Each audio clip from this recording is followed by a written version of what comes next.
Assalamualaikum warahmatullahi wabarakatuh. Sebelumnya perkenalkan nama saya Ahmad Rafidian. Sebelumnya terima kasih sudah mengeklik channel saya untuk melihat video ini. Saya bernimkan 18030010052. Langsung saja kita angkat nelpon pertama ya. Halo, lo awet coffee. Tidak dong. Kita sedang menjelaskan tentang, di sini saya akan menjelaskan tentang bab superego. Nah, di sini superego menjadi sebuah bagian dari struktur kepribadian. Nah, di sini ada 3 struktur kepribadian, yaitu id, ego, dan superego. Nah, di sini id adalah suatu keinginan yang kita tidak sadari sering sekali kita rasakan, seperti rasa lapar, rasa ingin makan, seperti itu. Terus rasa mengantuk dan rasa hasrat seksual. Nah, di sini ego sendiri menjadi sebuah jembatan atau keseimbangan dalam id dan superego sendiri. Ya, di sini superego berdefinisikan sebagai suatu hal yang baik buruknya akan berbahaya bagi kita. Karena superego lebih ke moral. Kita mengambil keputusan dengan cara moral, agama, budaya, dan sejenisnya. Nah, di situ sangat susah kita pahami. Saya juga susah menjelaskan ini. Susah kita pahami karena superego sendiri sangat penting bagi kita, karena kita mengambil keputusan secara sadar atau tidak, kita selalu mengandalkan superego kita. Superego sendiri selalu berlawanan dengan id karena suatu keinginan. Ya, di situ superego adalah suatu keinginan. Nah, di sini kadang kita ingin apa gitu, kita dibatasi dengan superego. Budaya, agama itu kita selalu dibatasi. Nah, di sini ego, fungsinya ego kita itu gimana sih? Kita menyingkronkan antara superego dan id sendiri, ya. Suatu keinginan dan budaya, agama kita sendiri, ya. Di situ saya akan mencoba untuk menyelaraskan dengan bab pengambilan keputusan. Nah, di sini bab pengambilan keputusan terbagi menjadi 2. Yaitu yang pertama adalah pengambilan keputusan pasti dan pengambilan keputusan tidak pasti. Nah, di sini pengambilan keputusan tidak pasti adalah hal-hal yang belum kita ketahui, tapi kita harus mengambil keputusan. Seperti contohnya adalah sebuah investasi. Nah, kita kan tidak tahu apakah investasi itu menguntungkan atau tidak ke depannya.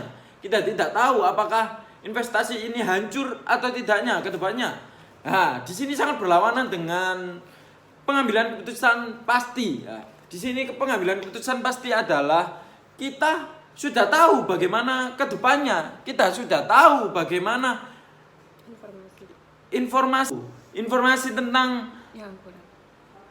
hal itu sendiri. Apa yang kita ambil keputusan itu. Seperti kita ingin ke kampus, pastinya kita tahu arah kampus itu sendiri. Kita tahu di mana tujuan kita ke depannya. Tapi berarti kondisinya sekarang saya tidak tahu kampus di mana. Karena sudah tidak bisa.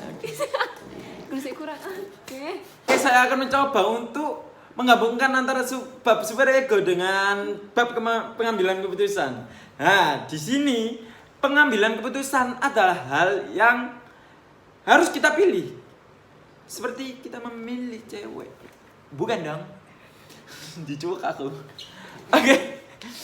Pengambilan keputusan di sini terbagi menjadi 2, yaitu pengambilan keputusan pasti dan pengambilan keputusan tidak pasti. Oh. Ya, di sini pengambilan keputusan tidak pasti adalah hal yang kita tidak ketahui bagaimana ke depannya. Lucu sih. Nah, di sini pengambilan keputusan tidak pasti adalah hal yang belum kita ketahui. Seperti kita menaruh sebuah investasi, kita kan pastinya tidak tahu menguntungkan atau tidaknya. merugikan atau tidaknya ya. Tapi kita kan harus mengambil sebuah keputusan dengan cara mengira-ngira, dengan cara hati nurani maupun sebagainya. Nah, di sini sangat terbalik dengan pengambilan keputusan yang pasti. Di sini pengambilan keputusan yang pasti adalah hal-hal yang sudah kita ketahui. Kita sudah ketahui informasinya, sudah kita ketahui bagaimana ke depannya. Nah, seperti contoh simpel saja, kita ke kampus, pastinya kita tahu di mana kampus itu. Kita tahu karena kita membayar 4 juta.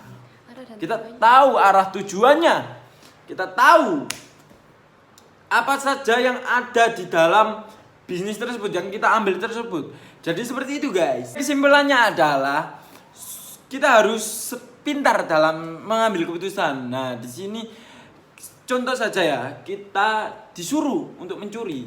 Memang keuntungannya besar, tapi super ego kita pasti ini agama kita pasti melarang, budaya kita juga melarang, lingkungan kita juga melarang. Nah, di situ ego kita harus berpikir secara jernih. Meskipun membuat keuntungan, tapi kita tidak boleh melakukannya. Karena budaya ataupun lingkungan ataupun agama pasti melarang. Terima kasih. Mapa larang, Judika. Assalamualaikum warahmatullahi wabarakatuh. Udah.